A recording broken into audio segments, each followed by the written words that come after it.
The Bookshelf with Ryan Tubridy is brought to you by Eason, Ireland's favourite bookseller. Eason have a rich heritage of bookselling since 1886. In fact, it's probably where you got your first ever book, or maybe your last one, and hopefully your next one after you listen to this episode of our podcast. And stay listening for our Ryan Recommends slot, my weekly recommendation, where I'll discuss a book I've read recently that I think you'll really enjoy too. All the books we discuss on this episode of our podcast are available now in your local Eason store, or indeed order online from easons.com before 6 p.m. for same-day dispatch with free delivery when you spend over a tenner. Eason, be inspired.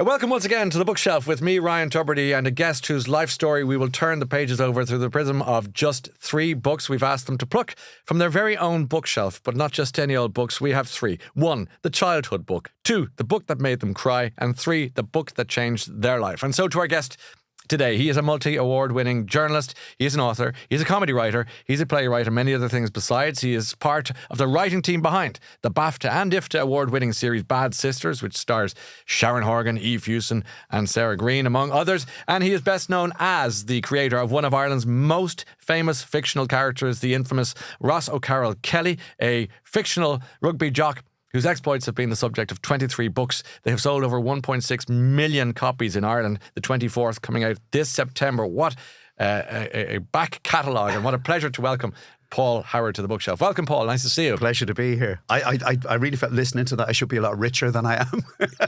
But I don't think there's a whole heap of money in books, is there? It seems so, yeah.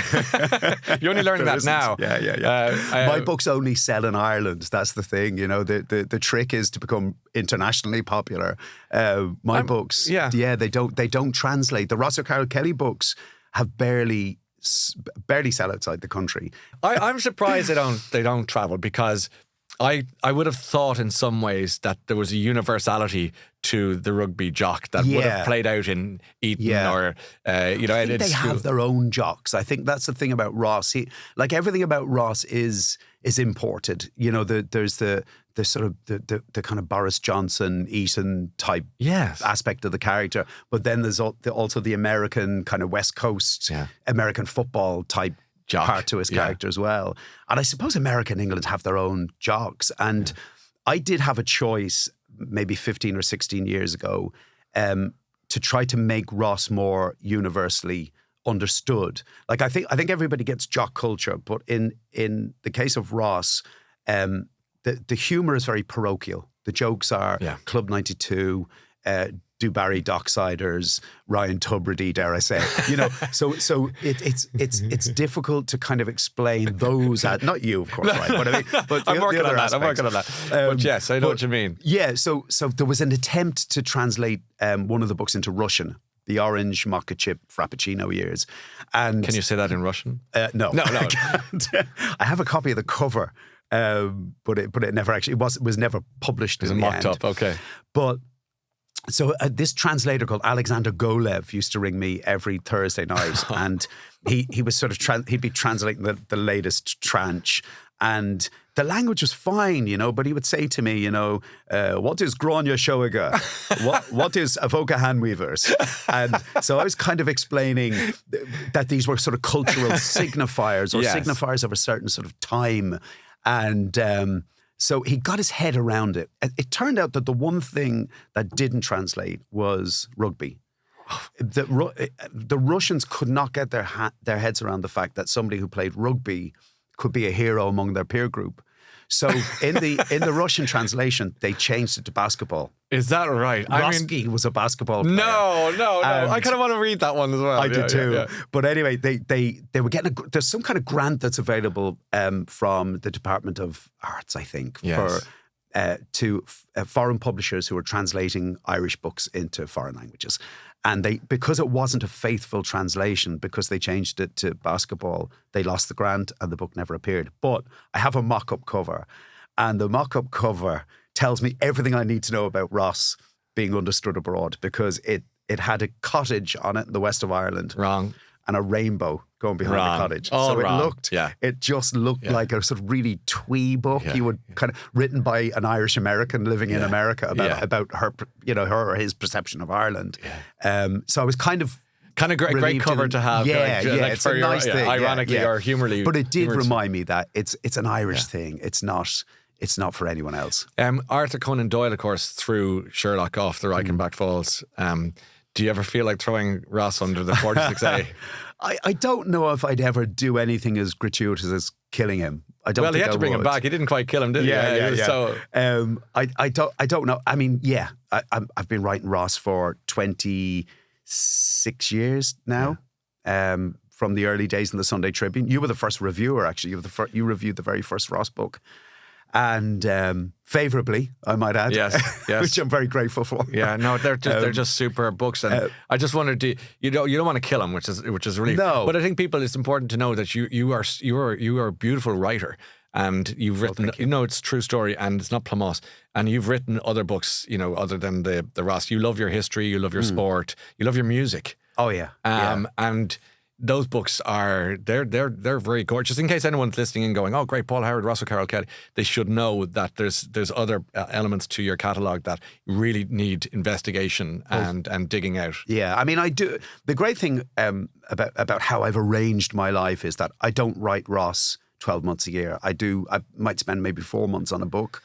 And the rest of the time I get to indulge my other interests. Like you said, music. I wrote a biography of Tara Brown, who is the Guinness heir, who was immortalised in the opening lines of the Beatles' A Day in the Life. I read the news today, oh boy, about a lucky man who made the grade. And Tara was the lucky man who made the grade. Yeah. And I spent about 10 years just completely immersed in his life, in the life of the Guinness family. And I got in, which is tough with the Guinnesses. And imagine. They keep you out for about 3 years, and then once they trust you, every door opens to you. So if I didn't have that, I'd go mad. Yes. Like thinking all day in the voice of Russell Carroll Kelly would send me absolutely mad. It's not healthy for anybody. Far from it. But we asked you about to bring in your 3 books, obviously, that we're going to discuss today, and I'm really happy because I thought you might have been a book nerd, which to me is a compliment, as you know.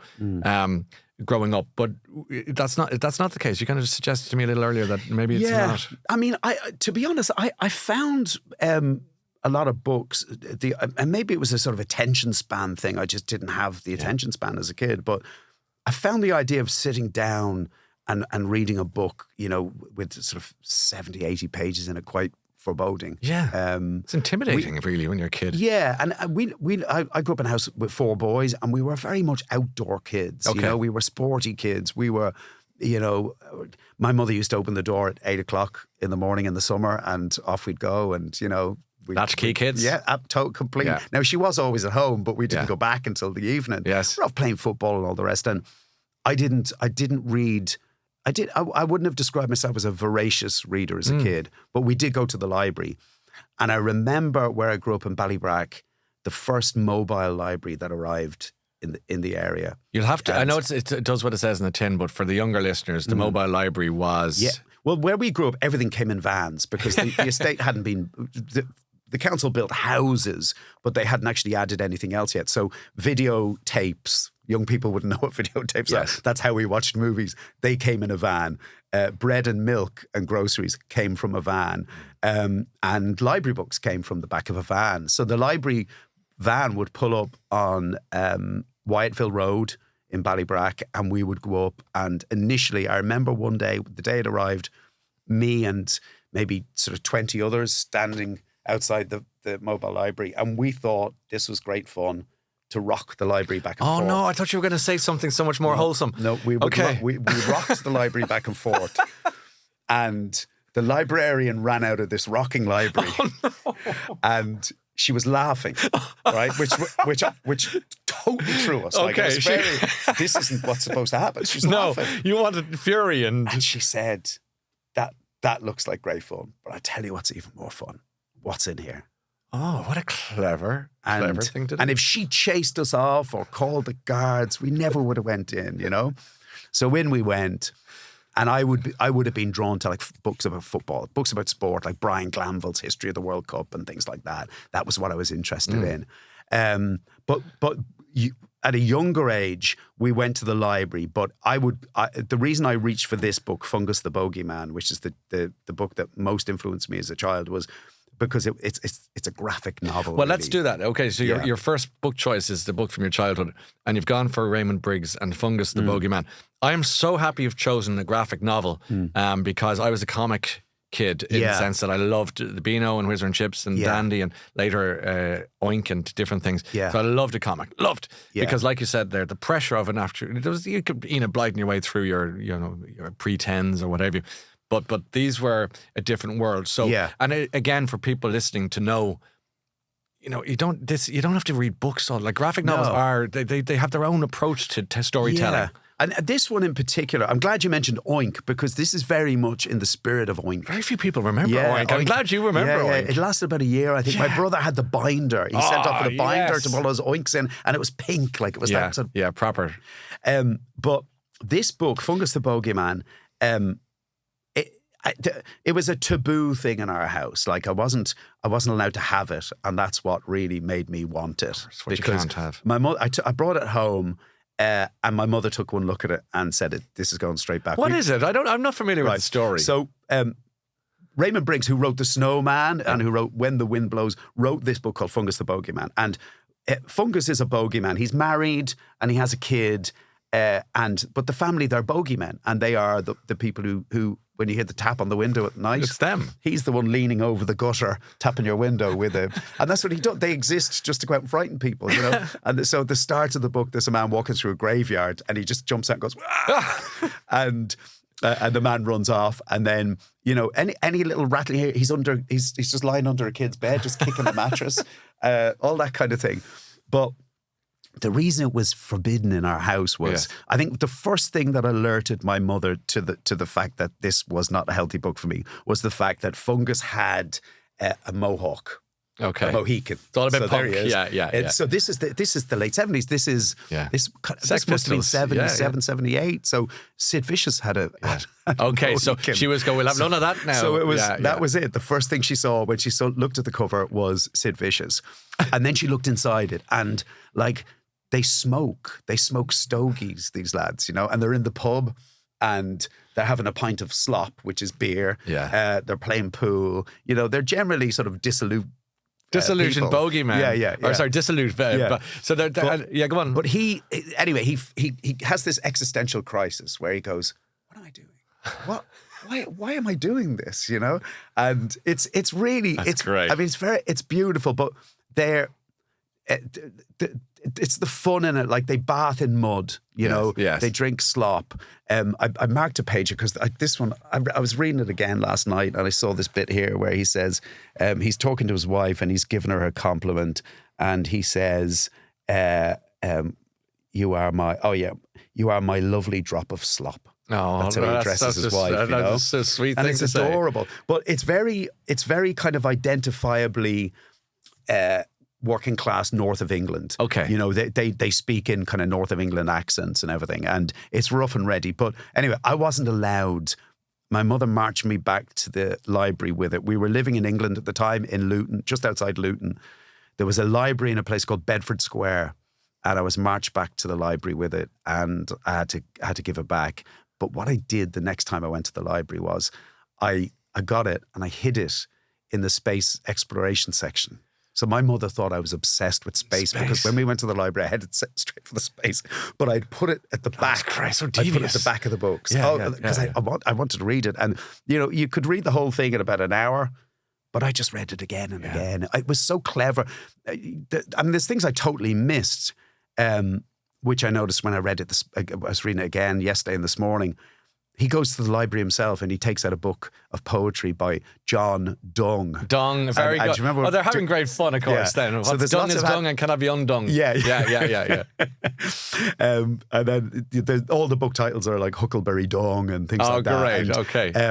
So all of those puns, I love that kind of humour, that punning humour. I'm looking at it going, if I was the maker of Shrek, I'd be kind of going, Yeah. I think I might have borrowed this idea from somebody else. He looks just like Shrek. Very similar. He's Shrek with a Sid Vicious haircut. With the Sid Vicious haircut. I love that.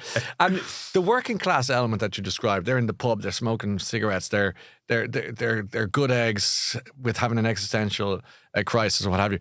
I always feel when I've talked to you, Paul Howard, about that working class story is important to you. Really. Yeah. Really. Oh, completely. And maybe the visibility of it, even as a kid, reading a graphic novel is important to you. Or is that fair to say? Yeah, or is no, that it's a bit completely over the top? fair to say. I mean, I think I said to you before, Ryan, like Ross O'Carroll Kelly was born out of my sort of chippiness about class when I was a teenager. I had a chip on my shoulder about being working class and especially the sending up the Black Rock College thing. Yeah. You know, that was fun though. Yeah, and you said actually in your first review, and I remember this line because I'm so proud of it. You know, you said there is the distinct sound of an axe being ground here. That was so. What was that? That was hardly a compliment, was it? I mean, well, it was. I mean, I took it as a compliment. Well, it was meant to be. Yeah. I know you wrote a very complimentary review, and that's the line that I took from it. And good. So yeah, it's always been a huge part of me. You know, I just filmed Keys to Your Life with Brendan Courtney. And so this is a show whereby you go back to all your old homes that you lived in. You know, now we couldn't go to them all. We lived in 15 houses. Why did you live in so many houses? I don't know. I think we may have been on a witness protection program, and we just never told. We'll laugh that off, but I mean, you know, who knows? But yeah. So anyway, the great joy, the whole experience for me was going back to Cromlech Fields, Ballybrack. It was incredible, you know. It really was. And to go back into my old house and see my old bedroom. God, that must have been emotional, was it? Well, yeah, really emotional. Yeah. And it's just everything seems smaller, you know. Like your bed, you just think, I just looking at the bedroom saying, how did me and Mark sleep in this room together, you know? It's so I remember going back to an old school for the first time as an adult, proper adult, and thinking, they've shrunk everything. Yeah. What's wrong? Why are the walls so small and the lockers like little matchboxes, you know, shoe boxes? But your memory is just, but it distorts everything, doesn't it? Yeah, of course. But going back to those houses, and I say that because I think it's important to who you are as a writer, and maybe as a reader. But that Fungus the Bogeyman, when you said that, I thought, I can see you reading this going. I see my world in here, even as a kid as well. Which it was the boldness of it as well. You know, a bogey to us was something you pulled out of your nose. Yeah. You know, and so the fact that he's a bogey man, he lives in bogey land. Yeah. It was just a brilliant book to read as a kid. It must be, you know, for Raymond Briggs to get that off his chest, you know, after the snowman's so like, you know, we'd say we're walking in the air and it's the cartoon and it's so sweet or what have you. But he obviously wanted to have fun here, you know, and just be a bit more of a rebel. So. And then the other book was When the Wind Blows, which was about a nuclear Holocaust, the aftermath of a nuclear Holocaust. Yeah. Me as a kid. It was terrifying. I remember watching it. I wanted more of the same, you know. I wanted more Focus the Bogeyman. It was dark. And it was really dark. Yeah. So this was. Yeah, I think so. I think there must have been an element of working something out. But fun. Yeah. So you you liked fun, and that's the first book choice today, which is the book from your child, Fungus the Bogeyman by Raymond Briggs, which I am looking forward to reading soon enough. But a world away from the snowman.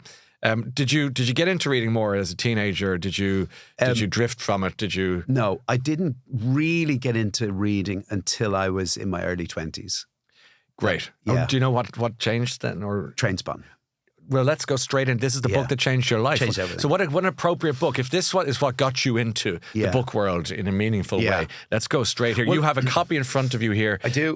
Which it's the original. Yeah, I was wondering, is it the original? Yeah, it looks the part, and that's really Irvin Welsh, of course. Give us the blurb on that one, because for people who haven't read it, it was a defining, generation-defining book. It really was, and it was life-changing for me, because I said I didn't read as a teen. I did read. I read books about football. I read books about music. That's reading. Yeah. But novels, reading fiction never grabbed me, because I blame it on Jane Austen. Yeah, right. I understand that. We did Persuasion for the Leaving Cert, and I could, you know, being a 17-year-old, 16, 17-year-old kid growing up in a council estate, reading Persuasion. Some kids in our class, they got it. This is just something we have to read, learn the notes off, and then just blurt out onto the page in the exam. I was just all the time going, what has this got to do with me? I couldn't breach that gap. Yes. Such a world away, though, even for a lot of Irish people. It was just very bourgeois, and novels in those days were a bourgeois plaything, So fiction just didn't grab me. Honestly, when I left school, I thought if I never read another novel again, it'll be too soon. Yeah. But I was reading football writers I liked, like Brian Glanville and Hugh McIlvenney, because I wanted to be a sports journalist, and I thought that's what I had to read if I wanted to do that. But I remember my brother, I was going to Sligo in 2003, and I was going to interview a football manager in Sligo, and I was getting on the train, and just before I did, my brother gave me Trainspotting, and he said, "You need to read this." And I said, "Oh, no, it's not my kind of thing." He said, "No, you need to read it." And I started reading it, and it's written in phonetics, Scottish phonetics. So it's like a canny diet, a didn't diet, all the that wee kind of baron. thing. Yeah, and all that stuff, So for the first 10 pages, I was like, "Oh no, this is not for me." And I don't know what clicked, but something did. I think it might have been around Ballymore, Houston or something like that. Yeah. I just suddenly went, "Oh, hang on, I get this." And what I loved about it was he's writing about what I understood, which was working class culture. And I'd never read a novel before that tackled that. Trainspotting is just made up of schemies, as they're called. That's people who live in council houses in Edinburgh called schemies. And they're, deadbeats, they're dreamers, they're alcoholics, they're drug addicts, they're football fans, they're... I got it. I totally understood it, and anyway, at some point, quite early in the novel, Begbie enters the building. And Begbie, for those who've seen the film, I think everybody's seen the film at this stage. Begbie is a terrifying character played by Robert Carlyle in the film. It's totally different character in the book. He is the ultimate psychopath, but... likeable, as Mark Renton says in the book, he's a psychopath, but what can he do? He's a mate, And I knew people like that. I knew people like that growing up. I would have said that about. So you were chiming with this book completely. Yeah. There's a great line about Begbie. He says about him, he's the kind of fella, he's fine until he's provoked, but what he considers provocation changes every day. Oh, that's great. So that's that unpredictable crazy horse. Yeah. That generally is there's one in everyone's life. There's a scene in the book, and it's in the film as well, where he's finished his drink in the pub and just throws the big kind of mirrored, those beer glasses you get in England with the kind of panels on them, just throws over his shoulder. Yeah. Over a balcony, and somebody gets glassed, and then he comes down the stairs and said, "Somebody's being glassed. I want to know who did it," and then kicks off a fight. And I thought, wow, what a character! But there's a guy in it. The straight man in it is Mark Renton, and he's watching this madness go on around him. But he is, of all of his friends, he's university educated, but he still carries, because he's addicted to heroin. He still stays hanging around with Simon and Begbie and all these other deadbeats, and can't break away from your friends them. Are your friends. Yeah. It's there's a lot of, it's written as a series of short stories that sort of come together as a novel, but you can actually open it up and read any story in it individually. Some of them are just wrenched from the gut. I mean, there's one story in it where Mark Renton's brother he's a soldier in Northern Ireland, and he gets killed. And he's at the funeral. And they had a weird upbringing in the book that his brother identified with the Protestant class in Edinburgh, and he identified with the Catholic class. So there's one Hibbies fan and one Hearts fan, and they're brothers, because I think their parents were Catholic and Protestant. But he went off to fight in Northern Ireland, and he got killed, and there's this big funeral in the house. And he's drunk, and he's saying really inappropriate things. And the scene ends with him in the bathroom making love. I use the phrase very loosely, making love with his dead brother's widow, who's pregnant in the bathroom. Yeah. So some of the scenes are just absolutely shocking. And then out of nowhere, there'll be just the most beautiful, tender scene that will just break your heart. And the reason you never really know until very close to the end why it's called Trainspotting.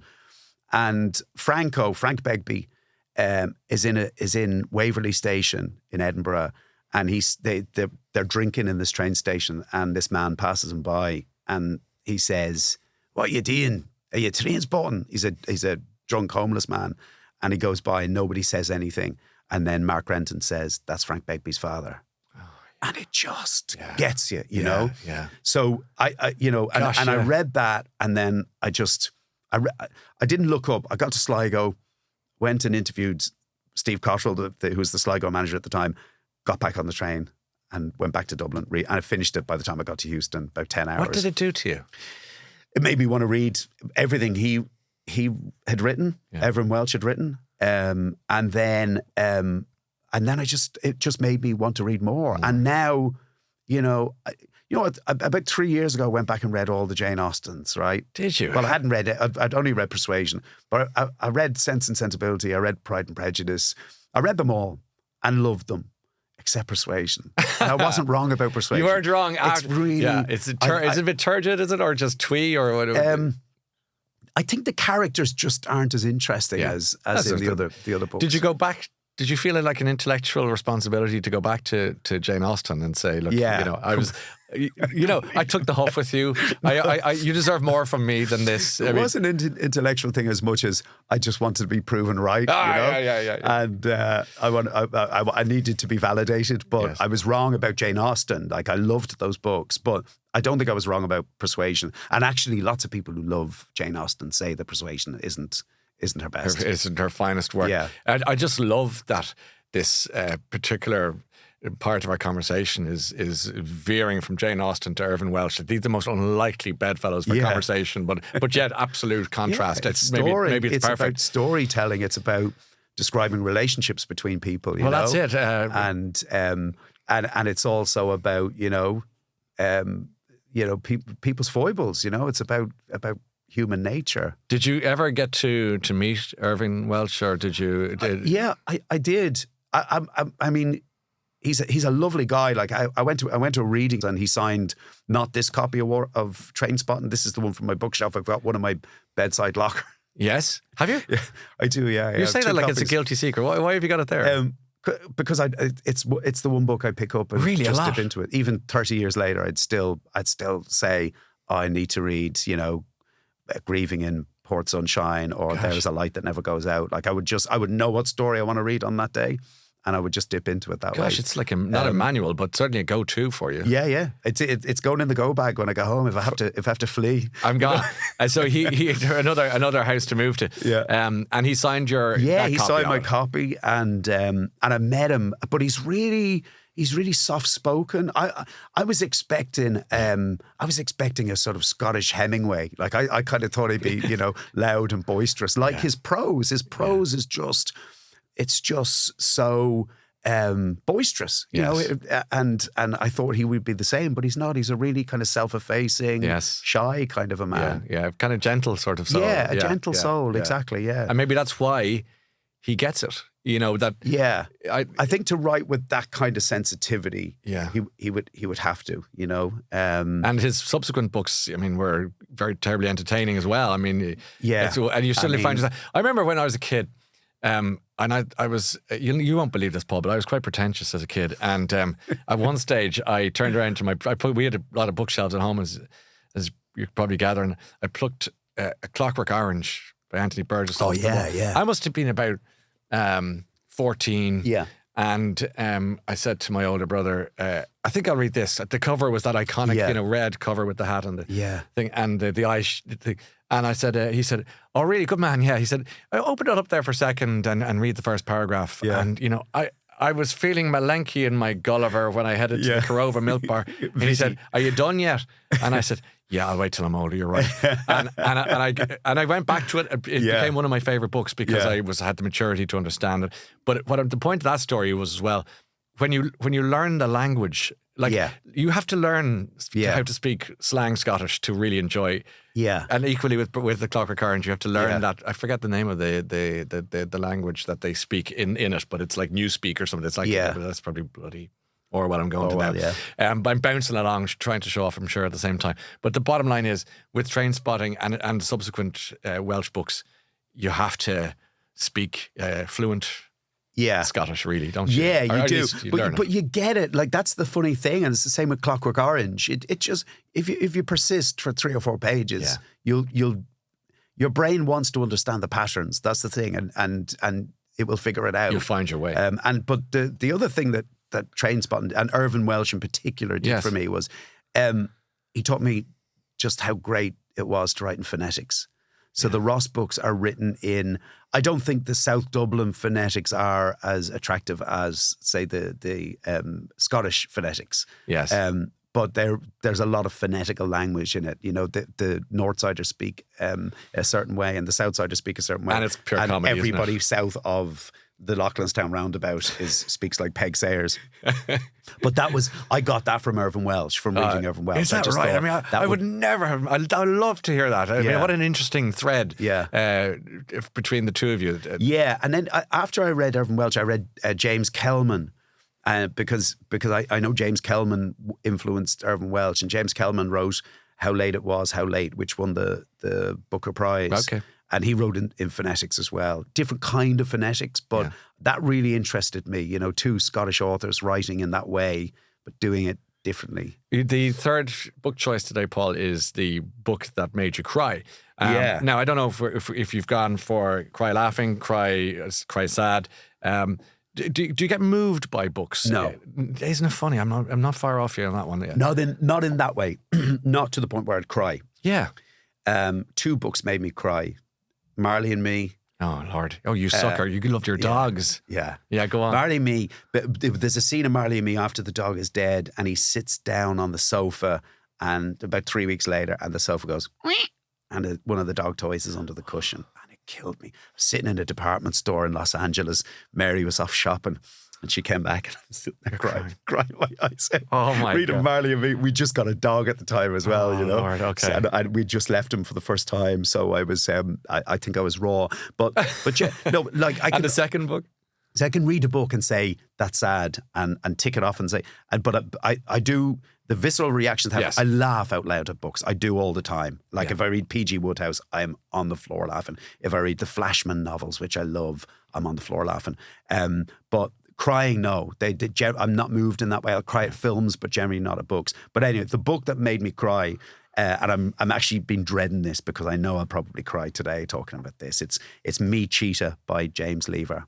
Okay, now this is a book I've yet to read as far as I can remember, but I know what it's about. Yeah. But talk to me about it. You've already changed the nature of the room with your DNA by the way you touch this book so tenderly. So talk to me about this. I love this book. So it's written from the point of view of Tarzan's chimpanzee. From the old movies. From the old Tarzan movies.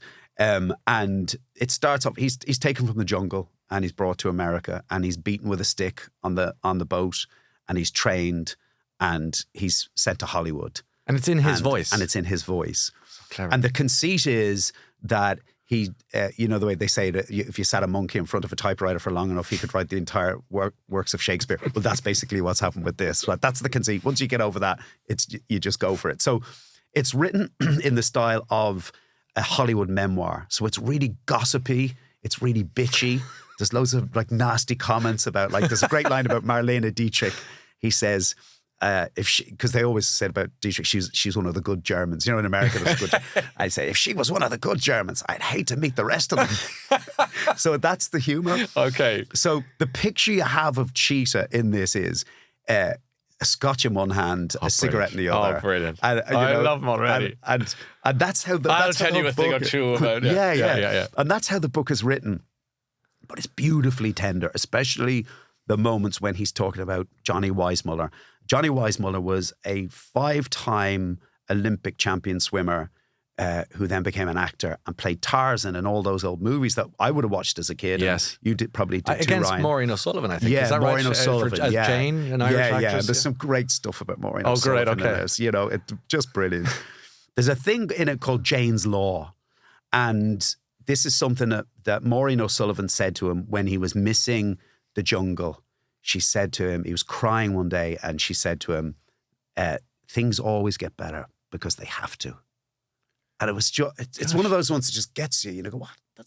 Does that make? Yeah, that does make sense. You know, it does make sense. And then later in the book, he actually realizes that Jane's Law is it's not true, because he misses Johnny Weissmuller. So he has this amazing Hollywood career, but then he has all this living to do after his career's over. So Johnny Weissmuller is no longer Tarzan. This is when the book gets really sad, because the first 2/3 of it are just that about Marlene Dietrich. And you're laughing your head off.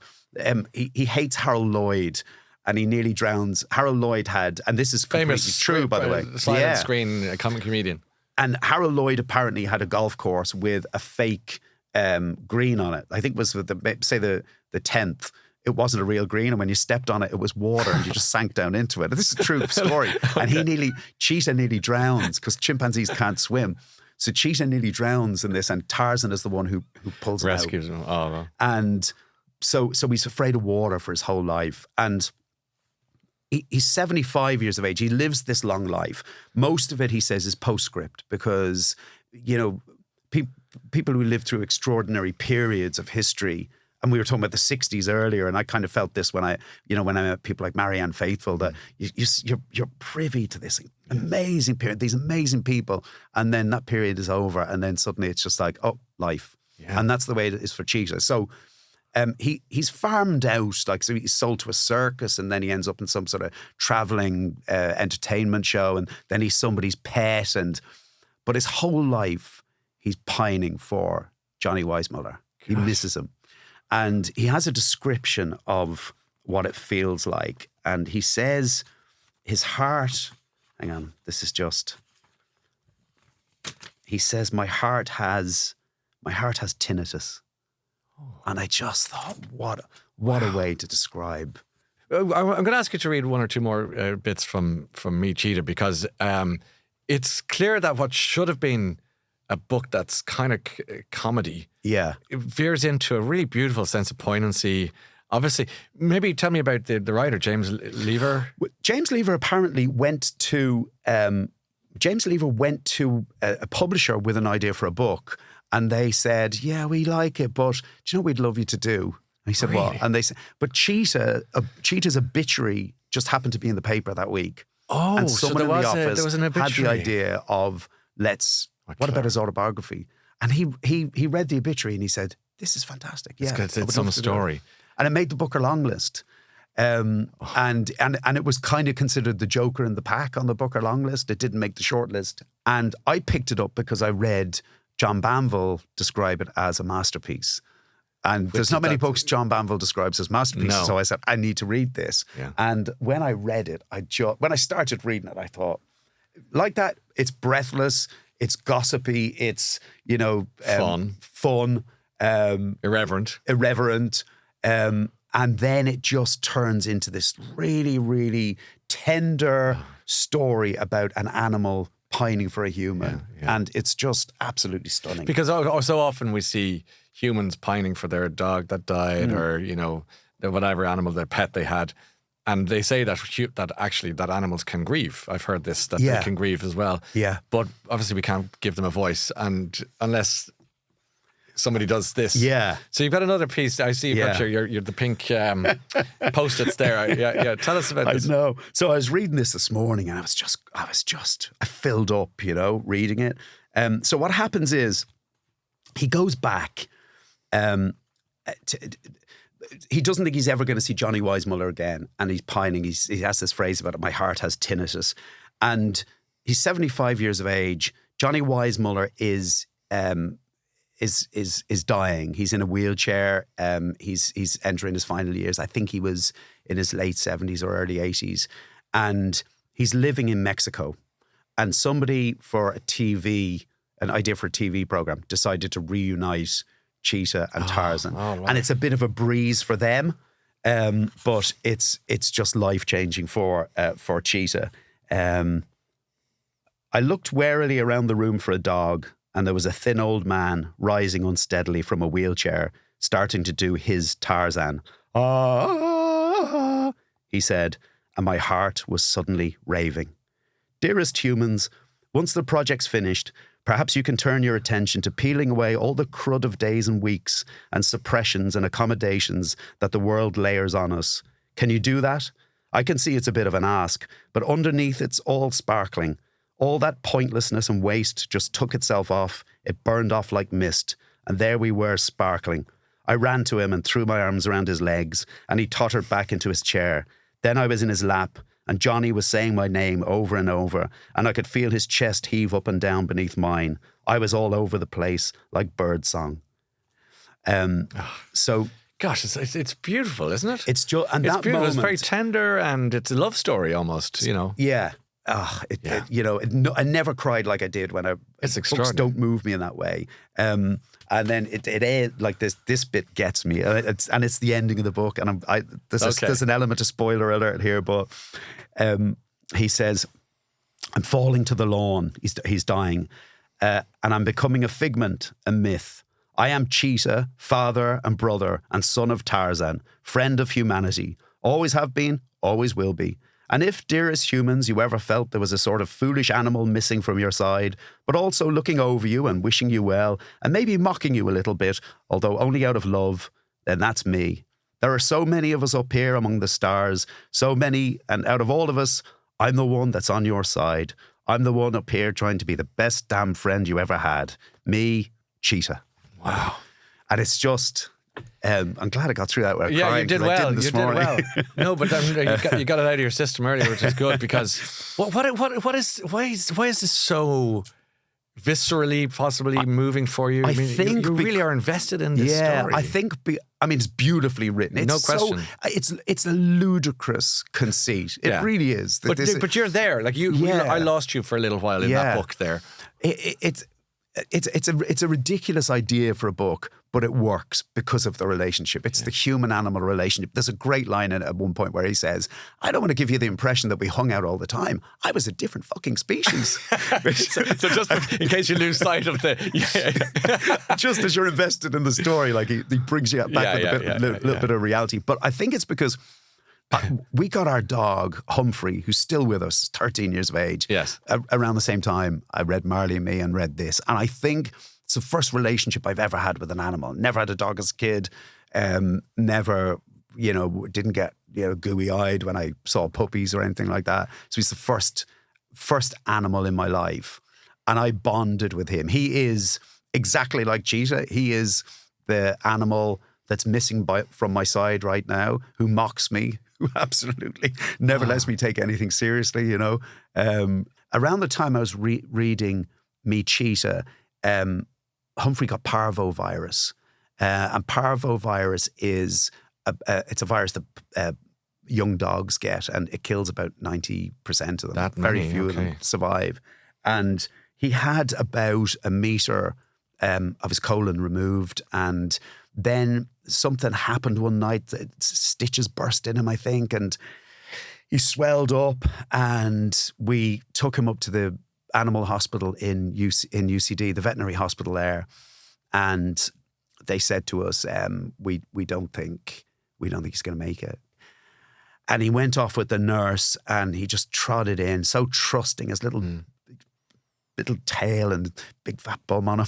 He's a basset hound. You know? Yes, yeah. So off he goes, trotting, delighted with himself, no idea what's happening. And they said to us, look, we don't really think it's not looking good, so we'll ring you. And Mary and I stayed up all night, crying. I was crying my eyes out. And then 6 o'clock in the morning, they rang us and they said, it's unbelievable. He's rallied, And he rallied in the night, and then we got him. And I just said after that, I don't care what this dog does. I don't care if he soils the carpet. I don't care if he keeps me awake all night.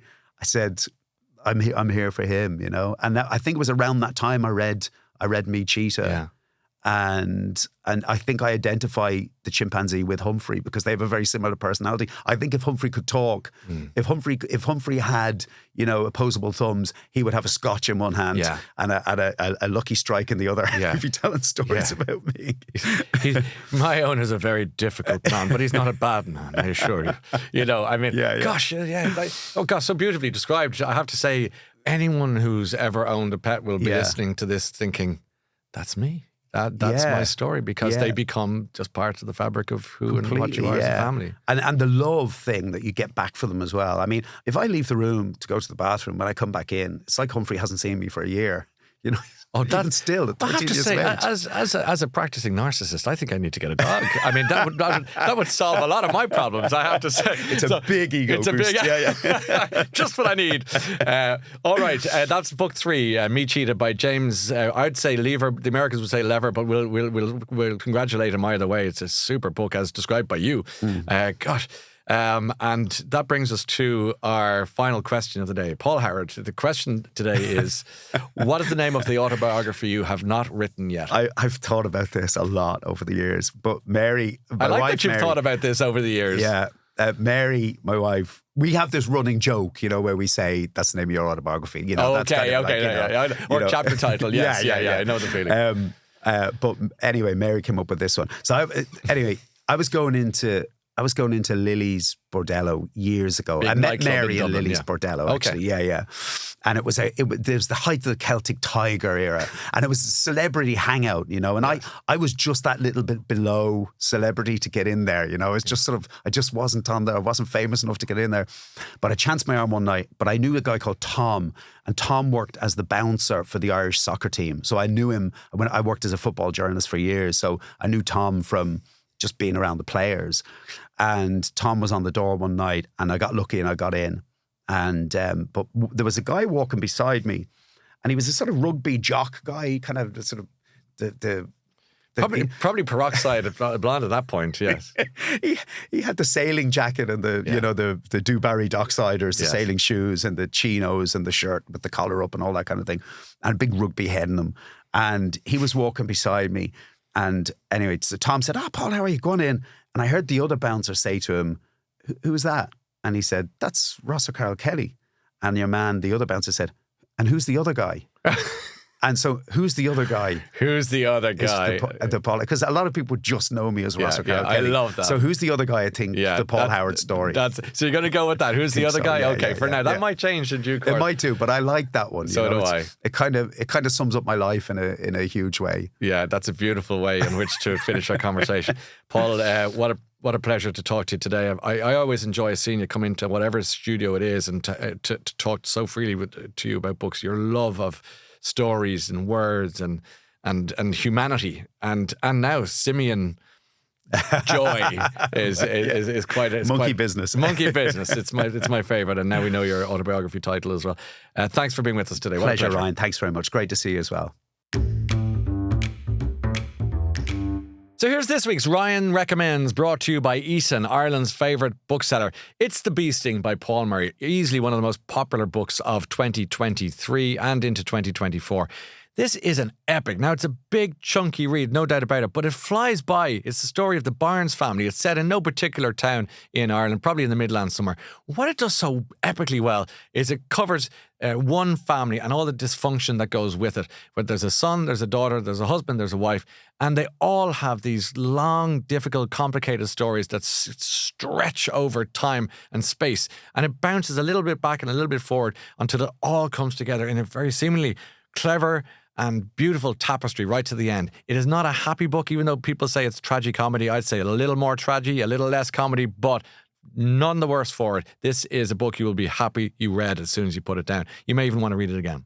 Terrific. This book and all the books we discuss on this episode of our podcast are available now in your local Eason store, or order them online from easons.com before 6 p.m. for same-day dispatch with free delivery when you spend over a tenner. Eason, be inspired.